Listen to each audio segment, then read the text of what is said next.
Car's full of crap. Moving into the new house. Moved out to the country for 1 year before everything. And we're generating quite a bit of profit on the sale, which is nice. But that's not why we're moving. We're moving because we miss certain things from city life, and the kids are just a little bit too young to really enjoy the 10 acres. There are restrictions on the property, so we can't really have like animals as much as we might want.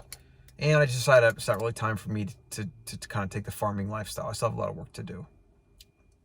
So the Better Human School and the flagship program, Better Human.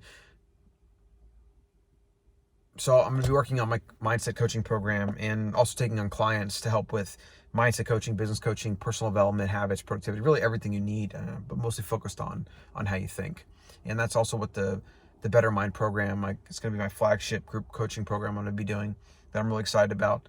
I was thinking as I was driving here about change and how hard it is for us to change our minds and how much most people resent and resist doing so.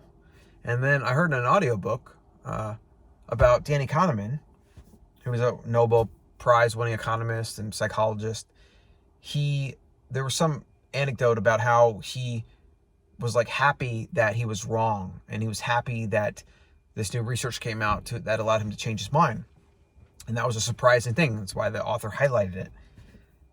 And what he said was something to the effect of, well, I love being wrong, because when I realize I'm wrong and I change and update my beliefs, I'm now less wrong than before. And I was like, wow, that's an interesting, powerful way to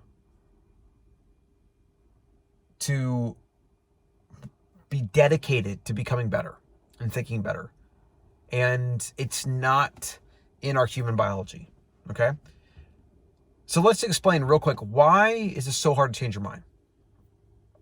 Well, in our ancestral past, small hunter-gatherer tribes, we lived together in small, close-knit groups, anywhere from 20 to, 100 would really be pushing it, but let's say 20 to 60 mixed sex Homo sapiens lived together, traveled together, hunted together, slept together for their entire lives.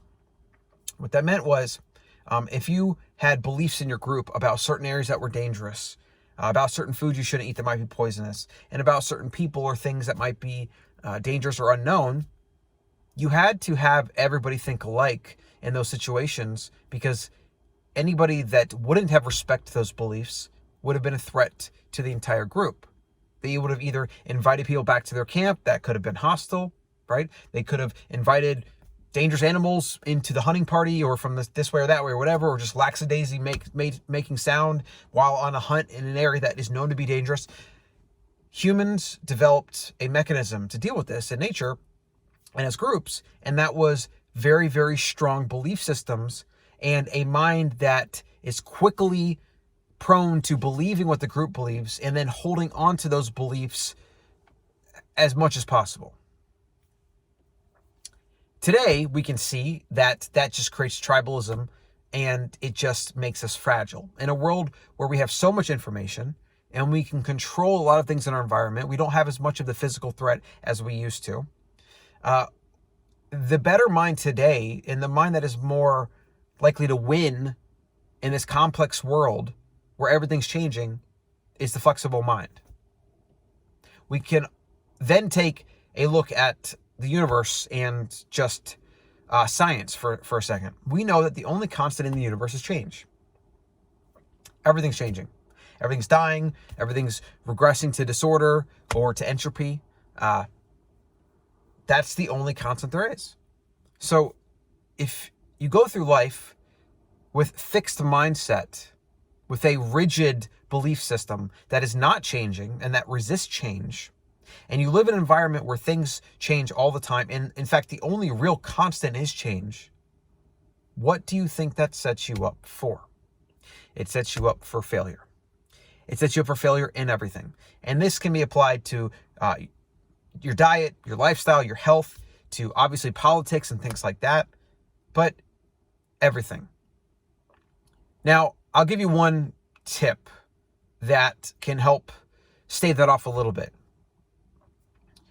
When you focus on first principles, on just fundamental things that you know for sure, and you build that into your operating framework as just a standard way you do business in everyday life, right?